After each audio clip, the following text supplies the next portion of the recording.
"Go ahead and get welfare, you poor thing." Those were the last words they uttered before leaving. In that moment, as they departed, all strength seemed to drain from my body. I couldn't shake off Greg's earlier words. "While you were indeed independent, I've always felt like my pride as a man has been hurt.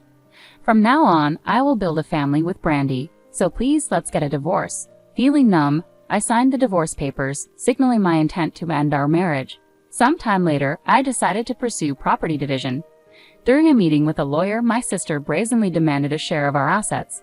However, the lawyer's response caught us off guard.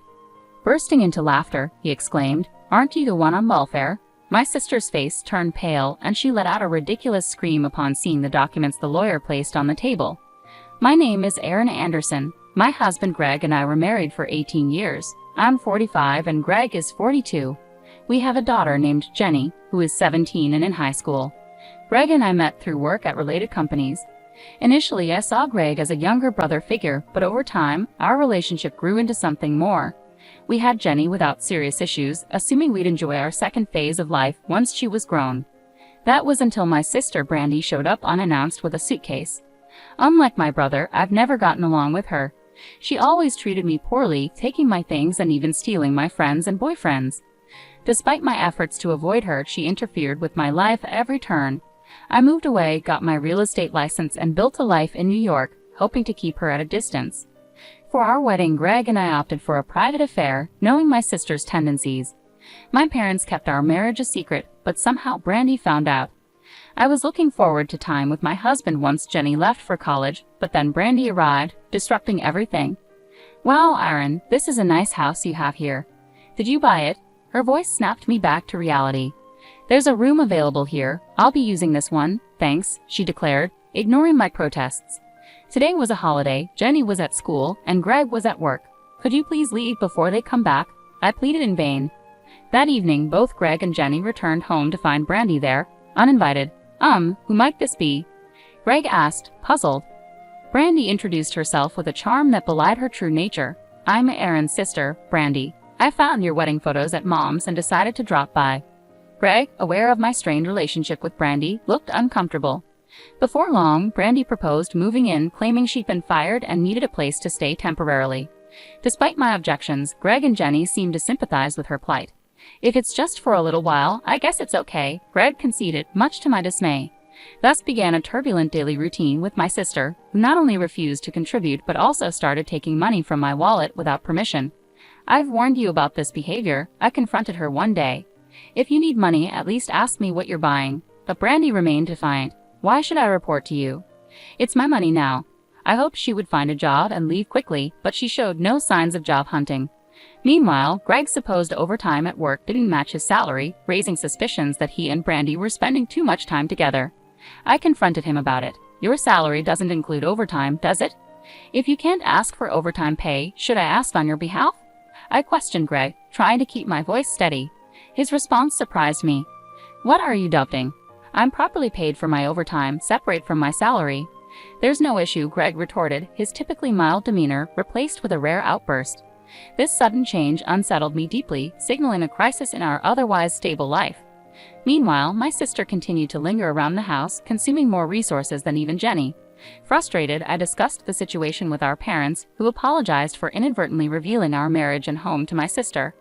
Despite living far from them, I had hoped to maintain peace with Greg and Jenny, but my sister's intrusion threatened that.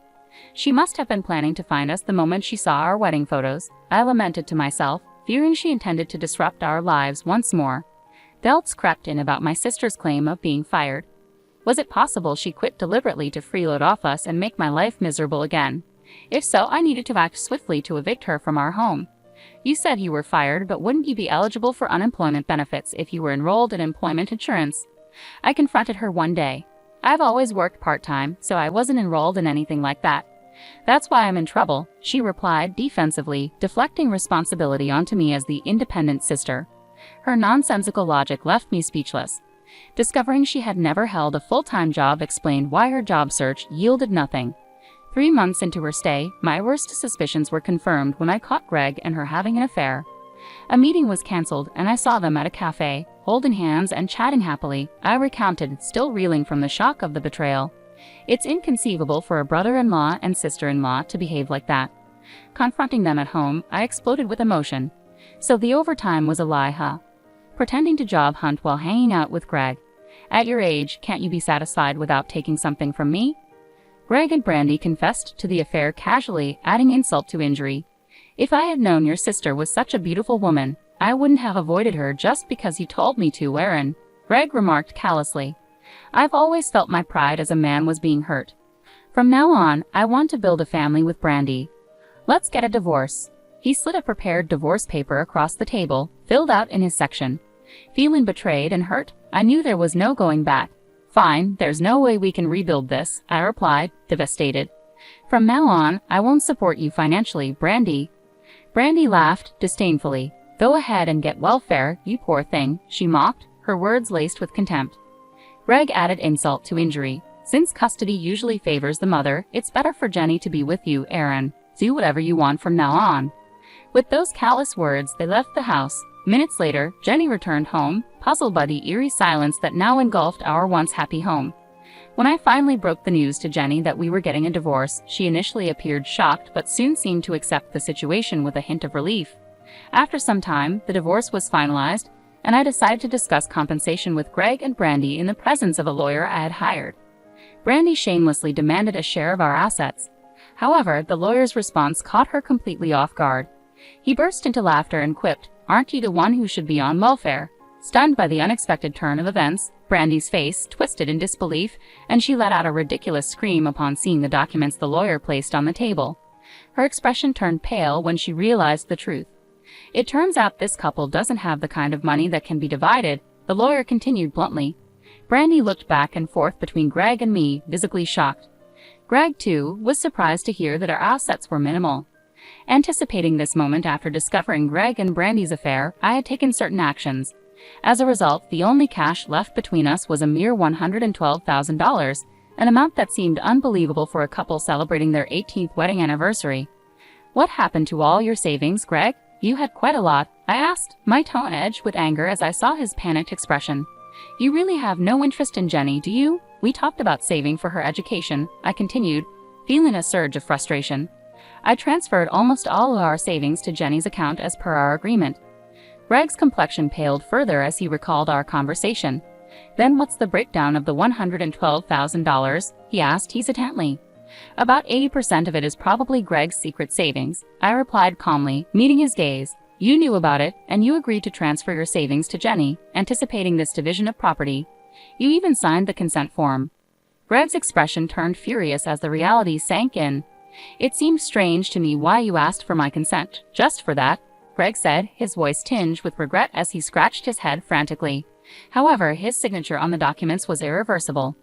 The lawyer confirmed that Greg's agreement to transfer the funds to Jenny meant it was no longer considered marital savings. I had no intention of letting them benefit from that money, which is why I considered making it a living gift. Upon hearing this, Brandy was dumbfounded but managed to confront Greg. You said we had plenty of savings. Weren't we supposed to live a luxurious life together?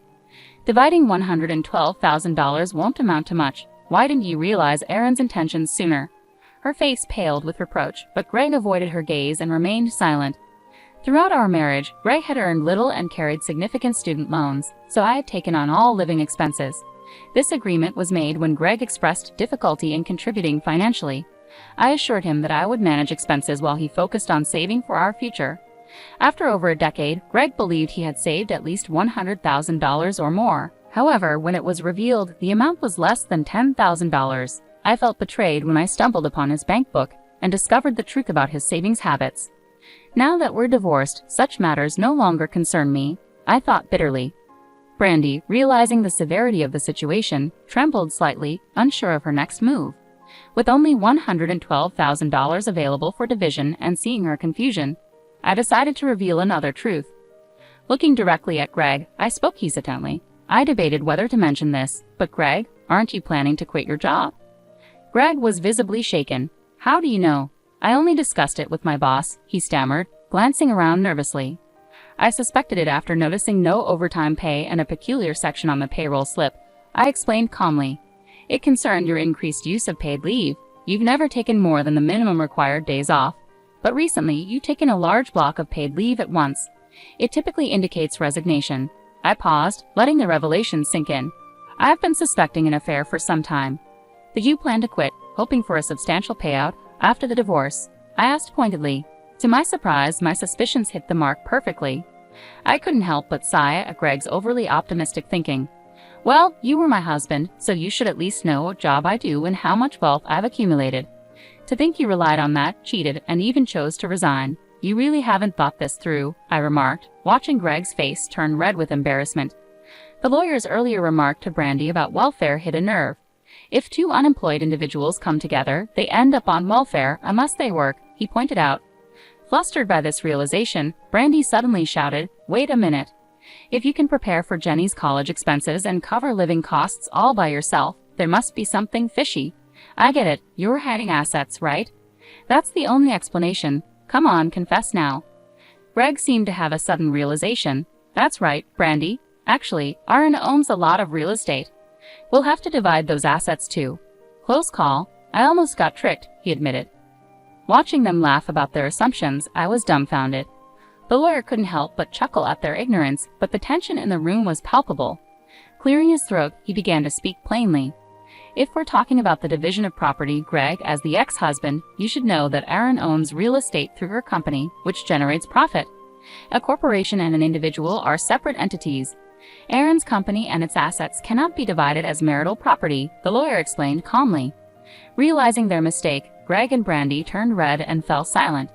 The lawyer continued, what can be considered for division are things like cars, houses, and cash savings. Moreover, Greg and Brandy have virtually admitted to their affair, allowing Aaron to demand compensation from both of you. At the mention of compensation, their faces contorted in disbelief. Isn't that too high? It was just a few months. Affair, they protested, trying to justify their actions. I countered immediately, who decided that the market rate is just a reference? Greg, you took leave to secretly date my sister, and she didn't even bother to properly job hunt, choosing instead to live off my money.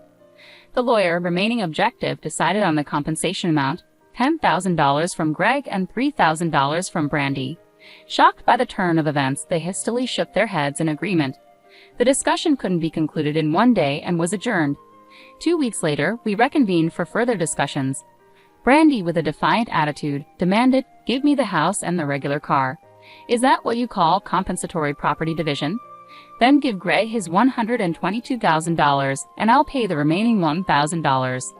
Hearing such nonsensical demands, I was on the verge of yelling in anger, but I managed to control myself with reason and slowly sorted out the situation. The house still had a mortgage and required regular maintenance, so it would retain some value if sold. The car was relatively new, purchased just 5 years ago. Accepting my sister's proposal would mean a loss for me, which I absolutely did not want. Sister, did you even do the math? If you consider selling the house and car, you wouldn't say such things. Usually it's not the cheating party, you guys. Who should be making these demands? It's me, I asserted firmly. As I pondered how brazen they could be, Greg, sitting next to my sister, interjected, overlapping my words. You own assets worth $170 million in the company, right? I don't care if you're some real estate mogul or whatever, but being so stingy with all that wealth is just insane. Caught off guard for a moment, I ended up laughing at their absurdity given the situation. Seeing me suddenly burst into laughter made the two of them freeze. After a good laugh, I returned to a serious expression. So, is that all you wanted to say? And why are you acting like you're the victims here? I asked, maintaining a firm tone. I'd rather be stingy than give any money to a man who abandons his daughter for an affair or to the worst kind of sister who steals her sibling's husband. I'd rather secure as much as possible for Jenny, I added pointedly.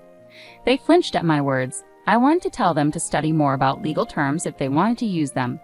What were they even thinking, saying such things? I planned to dismantle their delusions bit by bit. Greg, this house is under my name, right? It's my separate property since I bought it with a mortgage before we got married. No matter how you twist it, it remains mine, I clarified firmly. The car, bought new and accident-free, is of a model that sells well. If you want it, you'll have to pay me half its appraised value. That's how property division works. Brandy, clueless about legal nuances, and Greg, who hadn't thought it through, were landing themselves in trouble again. Greg pleaded with me after showing some semblance of thought. Can you just give us enough money to start our new life? Please? Greg's apology seemed superficial. It was clear he just wanted to solve the immediate problem. I don't need such a shallow apology. I steeled my heart and responded firmly. Given your attitude, it seems like you wouldn't want to pay for Jenny's child support either.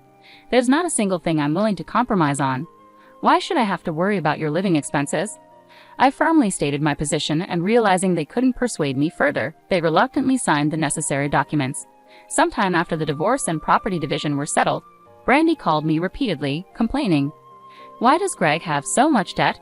Weren't you paying the living expenses? What's going on? She questioned heatedly over the phone. I patiently explained the reality to her. That should have been obvious when it came out that he only had less than $10,000 saved, despite having years to save. Maybe he made some big purchases on credit or something like that. As I asked this, Brandy eagerly shared her situation. Yes, he took loans of several thousand to buy nonsensical brand items. It turns out his credit card was set to revolving payments without him knowing, making a huge mess. So this guy is just a debt disaster. How could you push such a person onto me? You're the one who stole him, remember? I retorted with a half laugh, and Brandy fell silent. It seemed Greg had been accumulating debts I wasn't even aware of. Now, demand letters were arriving in droves. He must have been careless with his address change, or perhaps in the chaos of starting a new life, he forgot to hide them. Oh, and there's one more thing I haven't told you, Brandy, I added, noting her distress. Greg mentioned he was working in construction now as a sole proprietor. While this meant his income and residence taxes were deducted, he was responsible for managing other necessary payments himself. Being self-employed, I handle my national pension and health insurance. When Greg left his job in real estate, I made arrangements for Jenny to be covered by the national health insurance as well. I took care of my taxes and such, but it turned out Greg hadn't paid his national pension for a year since he switched jobs, I explained calmly. I was covering the health insurance, so there was no issue there. Due to some mistake, a national pension demand notice was sent to our house. I contacted Greg and got his permission to open it, and it was indeed a demand notice he had been hiding all along, and I hadn't noticed. I continued. I pay my own national pension and assumed Greg was paying his. When I called Greg about opening the demand notice, he almost cried and begged for help. I recounted. National pension costs that much? You're kidding, right? I can't pay this. We were a family, weren't we? Can't you do something, please? Greg had pleaded. What nerve to say that? I responded sharply. The very person who abandoned his wife and child is asking for help. My logic left Greg speechless again. Realizing there was no way out, Brandy seemed to lose all hope over the phone as well. So we'll have to figure it out yourselves, I concluded, ending the call. Eventually, Greg called, complaining about the high taxes on the car I had taken and how expensive the vehicle inspection was. Maintaining a car costs this much. I thought taxes were just a few dollars, but they're in the hundreds, and the vehicle inspection cost so much. Greg lamented. It's tough, isn't it? Can't you take it back? He asked, hoping for a solution. After I curtly refused, Greg hung up, deflated. He kept sending emails asking for help. But when I warned him that any more harassment would lead me to report him for stalking, he stopped. Brandy and Greg were in for a tumultuous divorce. They couldn't finalize it because of petty arguments. Eventually, Greg chose to declare bankruptcy. Unaffected by me since I had already collected the lump sum compensation, Greg ended up jobless and penniless, leading to homelessness. His pride prevented him from applying for welfare. Brandy, who faced divine retribution after stealing her sister's husband and divorcing within 3 months, saw her social relationships crumble. Disowned by family and relatives, she struggled with job hunting due to her attitude. Even when she managed to get part-time jobs, her domineering nature and refusal to accept fault led to immediate dismissals.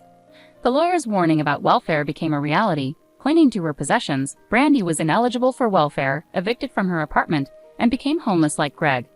They trampled on the feelings of both me and Jenny with their selfish actions, so this punishment was only natural, I reflected. Now it's just the two of us living together, but our days haven't changed much. Jenny said she felt relieved after Greg, who never did anything for her yet always complained about studying and going to a good university, was gone. Then she splendidly passed the entrance exam to an Ivy League university. Seeing my daughter about to start her college life this fall fills me with renewed emotion, I concluded. As I near 46, busy in a good way with work and still healthy, I'm motivated to keep pushing forward.